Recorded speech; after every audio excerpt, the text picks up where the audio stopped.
हम भी कर रहे हैं। तस्वीरें जो आ रही हैं वो भी आपको दिखा रहे हैं, कुछ और तस्वीरें आपको दिखाते हैं अलग अलग जगहों से जिस तरह से मतदान डाला गया, वोट डाले गए 9 जिले की 54 सीटों पर। वाराणसी, मऊ, गाजीपुर, आजमगढ़, जौनपुर, भदोही, चंदौली, मिर्जापुर, सोनभद्र, ये वो जिले हैं जिनकी विधानसभा सीटों पर आज वोट डाले जा रहे हैं। निधि, बिल्कुल, तो 9 जिले, 54 सीट और मतदान किस तरह से हो रहा है वो तस्वीरें भी हम आपको दिखा रहे हैं। अब तक 20% मतदान हो चुका है और लगातार लोग जो हैं वो पोलिंग बूथ पर पहुंचकर अपने अपने मताधिकार का प्रयोग कर रहे हैं। खासतौर पर आज के दिग्गजों को भी हमने देखा कि सुबह सुबह वो निकले और सभी से यही अपील करते रहे कि आप निकलिए, अपने वोट का प्रयोग जरूर करें।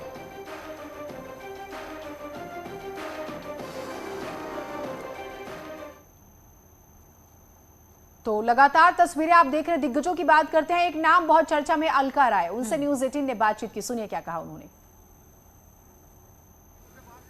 मोहम्मदाबाद सीट की अगर बात कर लें, यहाँ सबसे बड़ा मुद्दा क्या है? यहाँ पर मुद्दा नहीं है, एक माफिया गुंडा के खिलाफ मैं लड़ती हूँ और उसके खिलाफ मैं लड़ रही हूँ। आप घटना 2006 से 2006 में ही विधायक जी की हत्या की गई। उसके बाद मुझे चुनाव लड़ने के लिए सरकार का था, मैं तो वही मैं तब से चुनाव लड़े। मैं इनके खिलाफ, मैं गुंडा माफियाओं के खिलाफ मैं चुनाव लड़ती हूँ। यहाँ का यही नहीं, आपको क्या लगता है कि अभी भी गाजीपुर में आपकी सीट पे माफिया है, माफिया राज है, लोग प्रताड़ित हैं?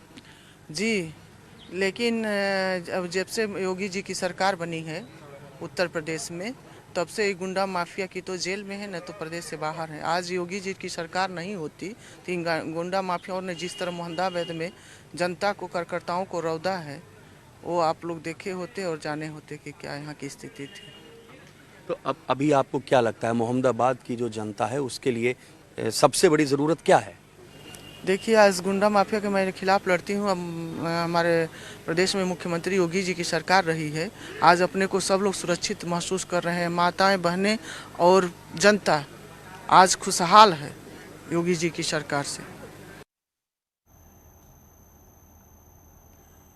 चलिए अब अपने सहयोगियों के पास जरा चलते हैं और वहां पर वोटिंग किस तरह से हो रही है, मतदान किस तरह से हो रहा है, उसका हालचाल भी ले लेते हैं। आजमगढ़ से अलाउद्दीन, जौनपुर से आमिदगंज, मऊ से रामगोपाल हमारे साथ जुड़ रहे हैं। अलाउद्दीन, आजमगढ़ में मतदान प्रतिशत अब तक का कितना रहा है और किस तरह से मतदान वहां पर देखने को मिल रहा है?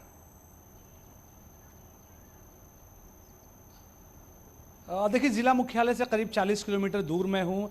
ग्रामीण क्षेत्र की एक विधानसभा पे अतरौलिया, वहाँ पर सिर्फ पोलिंग बूथ के पर लोगों की लंबी लाइन एक बार देखिए और ज़रा सा अंदाज़ा लगाइए। कैमरा राइट से अगर पैन किया जाए तो राइट से लेकर के लेफ्ट तक अभी भी कम से कम 150 से 200 लोग लाइन में खड़े हुए हैं। हालांकि धूप थोड़ी थल्क हो गई है और टेम्परेचर थोड़ा बढ़ा है और टेम्परेचर यहाँ का टोटली 35 से 36 डिग्री सेल्सियस दिखा रहा है। लेकिन इसके बावजूद भी आप दूर तक देखेंगे पोलिंग स्टेशन तक, अंदर तक लोग अपनी लाइन लगा खड़े हैं। इसके अलावा सिर्फ पुरुष नहीं बल्कि महिलाएं भी, हर उम्र के लोग भी, और 3 लाइनें भी फिलहाल यहाँ काम कर रही हैं। तो ऐसे में आप मान के चलें कि जो ट्रेंड लगातार उत्तर प्रदेश में चला है कि शहरी इलाकों में मतदान फीसद कम देखा गया, लेकिन ग्रामीण इलाकों में मतदान फीसद ज़्यादा देखने को मिला। शायद उसकी एक बानगी मेरे पीछे भी आप देख सकते हैं। एक बहुत बुजुर्ग महिला है जो कि मुझे लगता है बीमार भी हैं, वो भी मेरे बगल से गुजर रही, वोट कास्ट करने के लिए जा रही हैं। तो ऐसे नज़ारे लोकतांत्रिक मूल्यों को न सिर्फ मजबूत करते हैं बल्कि खासतौर से आजमगढ़ में जो वोटिंग है उस फीसद को भी बता रहे हैं। लेकिन साथ ही जो लोग आज के दिन को छुट्टी का दिन मान करके चलते हैं, घरों में बैठ करके टीवी स्क्रीन के सामने ही चीज़ों को देख करके बहुत ज़्यादा अपडेट होते हैं, उनके लिए ये तमाम चीज़ें बानगी हैं कि अपने घरों से निकले। एक वोट मात्र नहीं है बल्कि पूरे लोकतांत्रिक व्यवस्था को मजबूत करने का पूरा प्रोसेस है। तो आजमगढ़ की जहां तक का बात है पॉलिटिकल सिनेरियो की, जी बात पूरी कर लीजिए, बात पूरी कर लीजिए, बात पूरी कीजिए।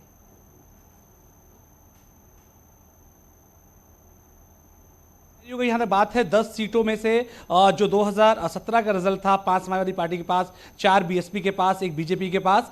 तो ऐसे में ज्यादातर सीटों पर सीधा मुकाबला समाजवादी पार्टी के साथ ही दिख रहा है, क्योंकि अखिलेश यादव 5 तारीख को यहाँ पर आए थे, सभी विधानसभा सीटों पर भी गए थे। तो ऐसे में यहाँ पर जो वोट फीसद है खासतौर से यादव, मुस्लिम और ओबीसी का, तो यहाँ पर समाजवादी पार्टी ऑलरेडी पहले से जो है मजबूत गढ़ कहा जाता रहा है। तो तमाम दूसरी पॉलिटिकल पार्टीज के लिए इस बार भी जो वोट का ट्रेंड है उससे मारी उसमें करना एक बड़ा चैलेंज होगा। अब सवाल यह है कि क्योंकि 2017 में सपा बीएसपी सामने आमने सामने थे और बीजेपी के पास एक ही सीट थी। इस बार क्या होगा? क्या बीएसपी को नुकसान होगा?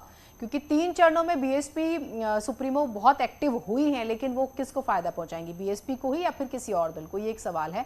लगातार हमारे साथ मेहमान भी जुड़े हुए हैं, एक बार आपको भी उनसे परिचय करा दें। भुवन जोशी जी, नेता समाजवादी पार्टी, जुड़े हुए। भुवन जी, आपसे मैं सवाल ले लेती हूँ, क्योंकि अभी हम आजमगढ़ का जिक्र कर रहे थे। आप लोग और आपकी पार्टी के जो समर्थक कार्यकर्ता हैं वो इसे अखिलेशगढ़ भी कहते हैं। नाम बदलने की बात आई थी तो आर्यमगढ़ भी हुआ था, खैर चर्चा सुनी थी हमने बहुत ज्यादा। बाय द वे, आपसे सवाल मेरा ये है कि क्या लगता है आपको, आजमगढ़ में चुनौती किससे है? बीएसपी पिछली बार टक्कर में थी आपके सामने, कुछ सीटों पर वो दूसरे नंबर पर रही थी, इस बार क्या स्थिति है? देखिए, हमारा ये मानना है कि समाजवादी पार्टी की लड़ाई अगर किसी से है तो समाजवादी पार्टी की लड़ाई केवल भारतीय जनता पार्टी से है। और हमने जहाँ तक बहुजन समाज पार्टी को हम लोग समझ पाए है, सरकार समाजवादी पार्टी गठबंधन की, तो ये दिख रहा है लोगों को। और प्रदेश की जनता बदलाव चाह रही है। महंगाई की मार से अब जो गरीब 250-300 रुपया डेली पे काम कर रहा है, उसके परिवार कैसे चलेगा? ये महंगाई पर कोई काबू पाने के लिए कोई इनकी योजना नहीं है। बेरोजगारी चरम पे है, रोजगार की कोई इनकी योजना नहीं है। ये सिर्फ नफरत की राजनीति करते हैं। हिंदू मुसलमान, भारत पाकिस्तान, मंदिर मस्जिद, ये सबसे क्या फायदा है भाई? घट घट व्यापी राम है, दुनिया देखे ना है। अलग अलग धर्मों के लोग हैं, अपने अपने धर्म की पूजा पाठ करें, क्या है? आप प्रदेश में अमन चैन पैदा करो, नफरत की बात क्यों करते हो? क्या बात करोगे राष्ट्रवाद का, काम होगा जातिवाद का। आप भी अलायंस पार्टनर रह चुके हैं पिछली बार, तो क्या इश्यूज रहे हैं जिनके ऊपर आपने छोड़ा? देखिए, Bharatiya Janata party use and throw वाली पार्टी है। वो अब आपने देखा कि पूरे उत्तर प्रदेश में लोग कोरोना जैसी महामारी में ऑक्सीजन के लिए, बेड के लिए, वेंटिलेटर के लिए, दवाई के लिए तरस रहे थे, और ये लोग बंगाल में वोट के लिए तरस रहे थे। इनको ये नहीं पता कि यहाँ लोग मर रहे हैं। बांदा से बलिया तक गंगा जी में हजारों लाशें तैर रही थी। इनको ज्ञान नहीं कि इससे हम कैसे निजात दिलावें। ये बंगाल में वोट के चक्कर में खाली पड़े थे। और आज प्रदेश में आप किसी परिवार में जाइए, आपको ये लगेगा कि वो परिवार रोजगार के लिए परेशान है। वहाँ का नौजवान परेशान है, उसके माँ बाप परेशान है, पढ़ा लिखा करके कि रोजगार नहीं मिल पा रहा है, वो परेशान है रोजगार के लिए। आज किसान से बात करिए तो योगी मोदी के ललका सांड से फसलें चरी जा रही हैं। इसको रोकने के लिए इनके पास योजना नहीं है। खाली नफरत की बात बोलते हैं। हिंदू मुसलमान, भारत पाकिस्तान, और पाकिस्तान सबसे ज्यादा भाजपा ही जाते हैं। हमारे देश के प्रधानमंत्री जी गए, नवाज शरीफ की पत्नी को पैर पकड़े, साल भेंट किए, बिरयानी खाए चले आए। आपके लाल कृष्ण आडवाणी जी गए, जिन्ना जी के मजार पे चादर चढ़ा के आए।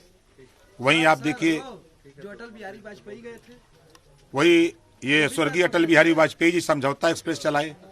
पाकिस्तान में जो समझौता एक्सप्रेस लेके गए तो उसके पीछे क्या मकसद था? समझौता एक्सप्रेस आपकी चलाए। इस तरह से मुद्दों के साथ वो आ रहे हैं। अब तक तो बीजेपी की बात करते रहते, उनकी सारी बातें उन्हें अच्छी लगती थी, लेकिन अब बात एसपी के साथ जुड़ गए हैं तो एसपी की तरफ से ही बोल रहे हैं।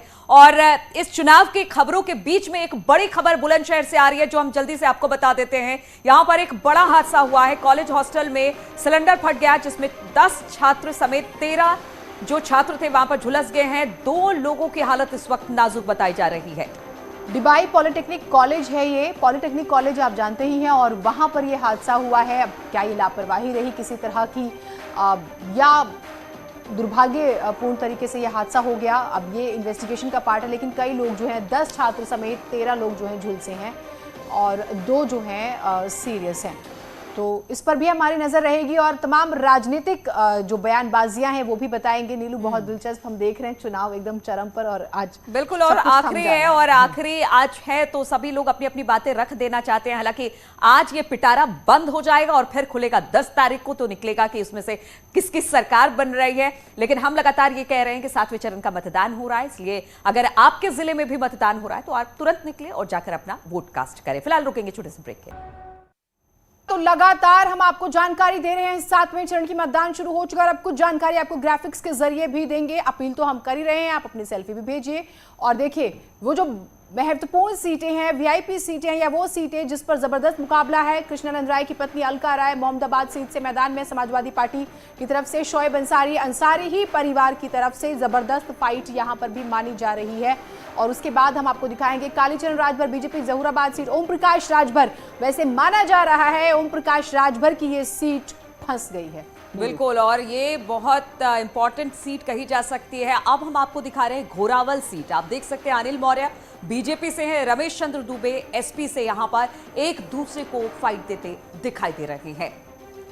तो ये तमाम सीटें हम आपको दिखा रहे हैं कि किस तरह से यहां पर लड़ाई है। अशोक सिंह बीजेपी के मऊ सदर सीट, अब्बास अंसारी एसपी से हैं और एसपी गठबंधन से हैं और यहां पर भी जबरदस्त लड़ाई है। वहीं आजमगढ़ सदर सीट की बात कर रहे हैं, अखिलेश मिश्रा बीजेपी के और दुर्गा प्रसाद यादव एसपी गठबंधन से यहां पर चुनावी मैदान में है।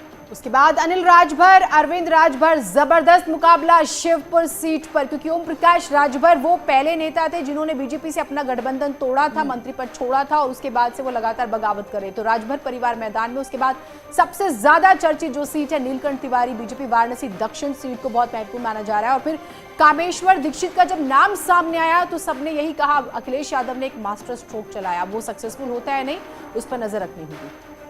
बिल्कुल, और गाजीपुर सीट की बात कर रहे हैं, संगीता बलवन बीजेपी से और जय किशन साहू एसपी गठबंधन से यहां पर चुनावी मैदान में ताल ठोकते दिखाई दे रहे हैं। गाजीपुर भी बेहद महत्वपूर्ण सीट है और इस पर भी सबकी नजर लगी हुई है। और संगीता, जिस तरह से बात हो रही थी कि वो पहले भी बहुत जबरदस्त मार्जिन, बड़े मार्जिन से जीती थी, एक बार फिर से चुनावी मैदान में। वही घोसी सीट की बात की जाए तो विजय राजभर यहां पर बीजेपी की तरफ से चुनावी मैदान में है, जबकि दारा सिंह चौहान इस वक्त एसपी गठबंधन के साथ चुनावी मैदान में ताल ठोकते नजर आएंगे। और दारा सिंह चौहान को लेकर अखिलेश यादव ने बाकायदा उनके लिए जनसभा करते हुए कहा था कि इन्होंने सही समय पर गर्म लोहे पर हथौड़ा मारा है, यानी कि बीजेपी को छोड़ के समाजवादी पार्टी का दामन थामा है। और वैसे तो संपर्क में लंबे समय से थे। गिरीश यादव बीजेपी के जौनपुर से, अरशद खान समाजवादी पार्टी की तरफ से। जौनपुर जिले के बारे में एक बात जान लीजिए, हर विधानसभा सीट पर तकरीबन 30 से 40 हजार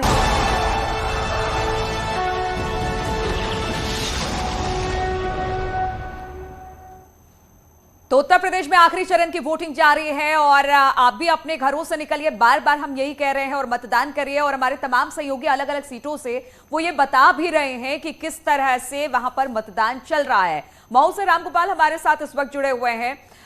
जरा रामगोपाल, वहां पर बताइए कि अब तक कितना प्रतिशत मतदान हुआ है, क्या कुछ वहां पर दिखाई दे रहा है और टक्कर किस तरह से है? बिल्कुल, अभी जो मतदान प्रतिशत के जो आंकड़े हैं, जिला प्रशासन का कहना है कि वो अभी कैलकुलेट कर रहा है, लेकिन 15% के करीब जो है ये मतदान होने की उम्मीद है। क्योंकि जिस तरीके से मैं सुबह से पोलिंग स्टेशन पे खड़ा हूं और वहां पे मतदाताओं की लंबी लंबी लाइन देखने को मिल रही है, वो ये कह रहा है कि यहाँ पे अच्छी खासी मतदान हो रही है। अब मैं तस्वीरें दिखाऊं कि किस तरीके से यहाँ पे व्यवस्था की गई है। और व्यवस्था ये कि जब कड़े की धूप हो तो उस धूप में भी लोगों को परेशानी ना हो, इसके लिए बाकायदा जो है टेंट की व्यवस्था की गई है और लोग लाइनों में लगे हुए हैं। जिस मतदान केंद्र पे मैं खड़ा हूं वहां पे 9 बूथ बनाए गए हैं। 9 बूथ इसलिए कि जिससे लंबी लाइन ना लगे, लोग आसानी से आके अपने मताधिकार का प्रयोग करें। इस वक्त मैं एक बूथ के पास हूं। सर, क्या मुद्दे हैं इस बार वोट के? इसके मतलब हम नहीं बता सकते हैं। मुद्दे क्या हैं? हमको नहीं बता सकते। विकास या कुछ और? इस बार विकास के मुद्दे पर ही मुद्दे। क्यों भाई साहब, मुद्दे क्या है इस बार के मतदान? विकास ही है, कुछ और है कोई जो एक बड़ी समस्या? ठीक है रामगोपाल, कुछ लोग बोल नहीं पाते हैं, हम देखते हैं हर तरह के लोग होते हैं, कैमरे पे स्पेशली नहीं बोल पाते। वैसे तो खूब बड़ी बड़ी पंचायतें लगती हैं चाय की दुकानों पे और अलग अलग जगहों पे, बाजारों में, लेकिन ठीक है। एक बार अमित जी फटाफट से अपडेट दे दीजिएगा, क्योंकि जौनपुर भी बहुत जबरदस्त इस बार माना जा रहा है। वैसे सपा का गढ़ कहा जाता है क्योंकि हर विधानसभा पे माना जाता है 35 से 40 हजार यादव वोटर्स जरूर हैं, लेकिन टक्कर इस बार है जौनपुर में।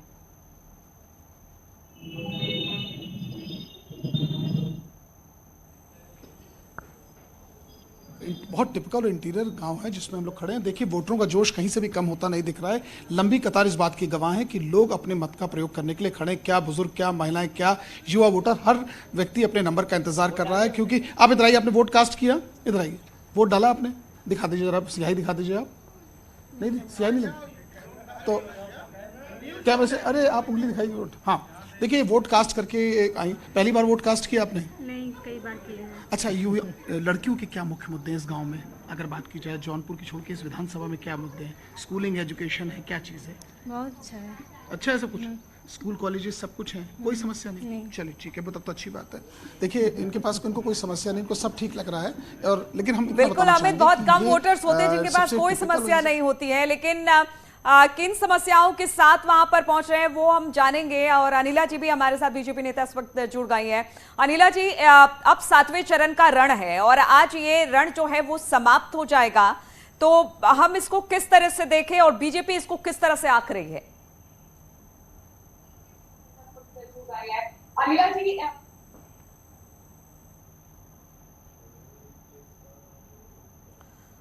अनिला जी आवाज मिल रही है? चलिए ठीक है, अनिला जी से हम बात करेंगे। यहां पर रुकेंगे छोटे से ब्रेक के लिए, ब्रेक के बाद फौरन हाजिर होते हैं।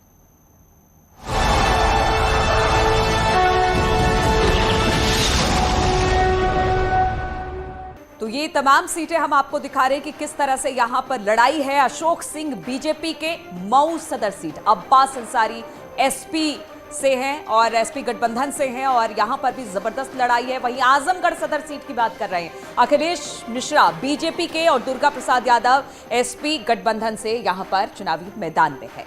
उसके बाद अनिल राजभर, अरविंद राजभर, जबरदस्त मुकाबला शिवपुर सीट पर, क्योंकि ओम प्रकाश राजभर वो पहले नेता थे जिन्होंने बीजेपी से अपना गठबंधन तोड़ा था, मंत्री पद छोड़ा था और उसके बाद से वो लगातार बगावत करे। तो राजभर परिवार मैदान में। उसके बाद सबसे ज्यादा चर्चित जो सीट है नीलकंठ तिवारी बीजेपी वाराणसी दक्षिण सीट को बहुत महत्वपूर्ण माना जा रहा है। और फिर कामेश्वर दीक्षित का जब नाम सामने आया तो सबने यही कहा, अखिलेश यादव ने एक मास्टर स्ट्रोक चलाया, वो सक्सेसफुल होता है नहीं, उस पर नजर रखनी होगी।